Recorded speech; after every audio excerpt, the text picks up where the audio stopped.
Hello दोस्तों, आज हम बताएंगे रामनवमी व्रत त्यौहार की महिमा और इस दिन रामनवमी व्रत क्यों रखना चाहिए और इस दिन भगवान राम का जन्म हुआ था अयोध्या जी में। इन सब बातों की हम पुष्टि करेंगे।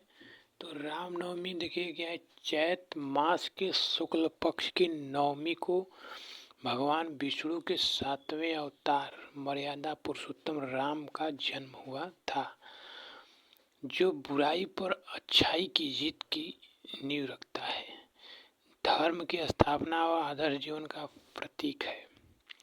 यह पर्व हमें नैतिकता, करुणा और कर्तव्य का पालन करने की सीख देता है।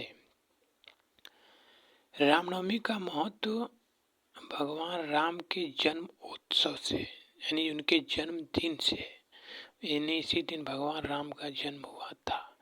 यह दिन अयोध्या के राजा दशरथ और माता कौशल्या के पुत्र राम के जन्म का जश्न मनाया जाता है, जो सत्य और धर्म के मार्ग पर चलने का संदेश देता है। अधर्म पर धर्म की विजय। भगवान राम ने रावण का वध कर पृथ्वी पर से बुराई का नाश किया था। इसीलिए यह पर्व बुराई पर अच्छाई की जीत के लिए जाना जाता है। भगवान राम का जन्मोत्सव राजा दशरथ माता कौशल्या के पुत्र के रूप में जाना जाता है, जो सत्य और धर्म का मार्ग का संदेश देता है। आंतरिक प्रकाश का आध्यात्मिक रूप से रामनवमी का अर्थ हमारे भीतर के ज्ञान के प्रकाश का उदय होना है। यहाँ राम का अर्थ आत्मा का प्रकाश है।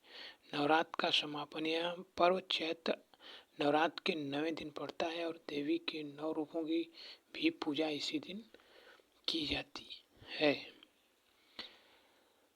रामनवमी का इतिहास त्रेता युग से जुड़ा हुआ है, जब भगवान विष्णु के 7वें अवतार के रूप में अयोध्या के राजा दशरथ के घर चैत शुक्ल नवमी को भगवान श्री राम का जन्म हुआ था।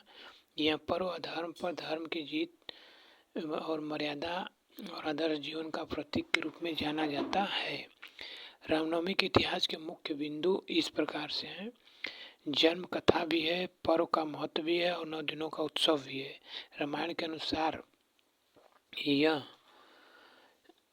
चैत मास के शुक्ल पक्ष की 9वीं तिथि को पुनर्वसु नक्षत्र और कर्क लग्न में भगवान राम का जन्म हुआ था। और पर्व का महत्व है कि यह दिन बुराई